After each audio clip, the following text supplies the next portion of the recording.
Pour ce road trip en Amérique du Sud, Pékin Express le choix secret, offre des nouveautés mais conserve également son lot d'incontournables. Cette année, c'est le retour d'une épreuve emblématique, une course loufoque dans un lieu singulier. Pour cette nouvelle route, Stefan Rothenberg et les concurrents vont commencer par découvrir la Bolivie avec un départ sur les rives du légendaire lac Titicaca.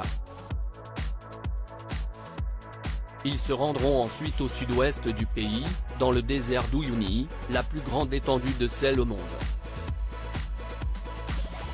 C'est dans ce paysage lunaire, à quelques centaines de kilomètres de la frontière chilienne, que les candidats s'affronteront sur l'une des épreuves les plus étonnantes de l'émission, la course de camion les yeux bandés, une épreuve de slalom géant qui promet de beaux moments de télé. Pékin Express 2023, le retour d'une épreuve déjà vue il y a 15 ans. Souvenez-vous, cette épreuve est devenue mythique en saison 3, dans Pékin Express, la route des Incas, diffusée en 2008.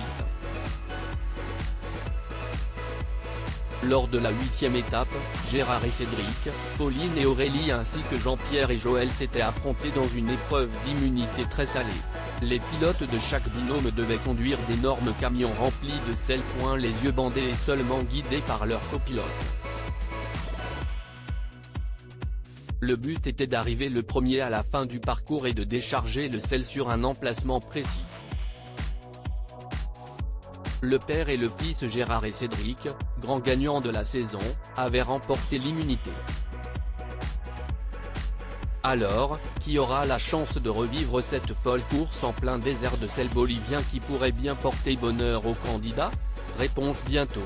Pékin Express, des épreuves d'immunité ont marqué les esprits de nombreuses autres épreuves d'immunité, permettant aux candidats d'accéder à l'étape suivante sans craindre d'être éliminés, ont marqué les esprits dans Pékin Express car elles sont en lien avec une tradition ou la culture du pays visité, un safari photo dans la réserve de Masai Mara dans la route des Grands Fauves en 2011, des recettes de cuisine traditionnelles à préparer et à vendre à la sauvette, des mots à faire deviner à des enfants et à écrire en cyrillique, alphabet notamment utilisé par les Russes lors de la dernière saison, un blind test musical avec un groupe local reprenant des chansons parlant d'Afrique en saison 14 de la route des 3 continents, l'épreuve de ramassage de thé lors de l'édition du Haut de Choc en 2022 ou encore une épreuve de puissance 4 à travers les allées d'un vignoble à Mendoza, en Argentine, en 2010 pour l'édition La Route du Bout du Monde.